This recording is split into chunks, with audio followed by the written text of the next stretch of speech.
You say being the number 2 heel, and that main event program with Hogan and Andre, led to quite unhappy crowd right after that. You were supposed to headline the Meadowlands with Hulk Hogan, title versus title, champion versus champion. Obviously, one guy didn't go in with the belt, but at that point, having any kind of program with Hogan was obviously the pinnacle of somebody's career. You work 9 days sometimes in a row, or 9 shows in a week, or something like that.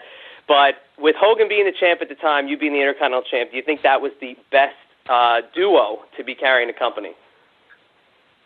It turned out to be pretty good. It worked. Listen, Hulk Hogan was the man. I don't care what you say. This guy was a cash cow from day one. He sold tickets. People came from miles around us to watch this. And you know what? They came to see me get beat. I could sell out an arena with Lanny Poffo, with S.D. Jones, with anyone on the card. They wanted to see me get beat. They came from miles around to make sure that no one beat Hogan. We turned crowds away because people were afraid Kamala might beat Hogan. Kamala might hurt Hogan.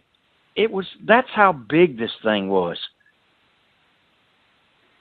Absolutely. And Hogan is, the Babe Ruth of wrestling. Do you feel like he's not kind of getting the respect he deserves as the Babe Ruth of wrestling with all this controversy going on? All of our great icons and our heroes, we always tend to destroy them and bring them down.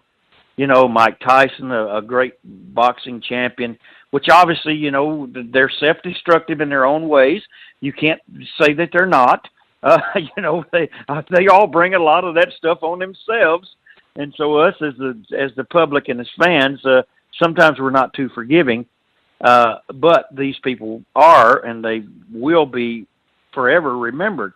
I equate Hogan to Tiger Woods. I equate Muhammad Ali and Hogan and all these great sports heroes and great people who they're known all over the planet. I don't care where you put Ali in this universe, they would know him. Where you put Tiger Woods, they would know him. They know Hulk Hogan on every corner of this planet. And they will also know this kid, The Rock. He is a phenomena also, and he could have been bigger than Hogan or anybody in this wrestling business. But you know what? He's the biggest number 1 Hollywood star right now.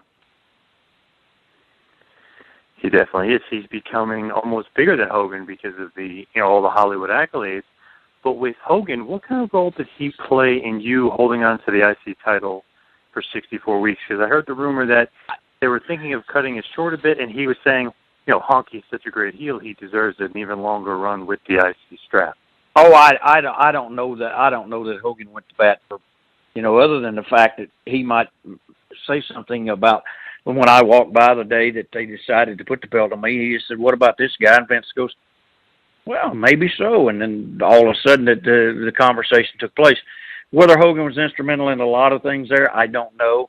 I know that he, being at that particular point in time, what he was having to do and the pressure on him. This guy was doing radio and TV interviews over and countless hours he put in everywhere he went. It was the pressure. And he was doing 75, 80, 90 days in a row, just like everyone else. And I'm not tooting Hogan's horn by any means, because we've had our differences down the highway. But he took our business. And every kid out there right now, even today, they can say what they want. Stone Cold can say he sold more merchandise than Hogan. Yeah, well, you did, because they licensed the merchandise and they put it in Kmart's and Walmart's and Target's and Circle K's and everywhere. You could only buy Hogan merchandise if you went to the arena and bought a ticket, or if you ordered it through the merchandise catalog. Remember that. So when people say they were bigger than Hogan, nobody's bigger than this guy. He gave us everything we have. He took us from barnyards, dirt floor arenas, to big multi-purpose stadiums. And for that, we should all be grateful.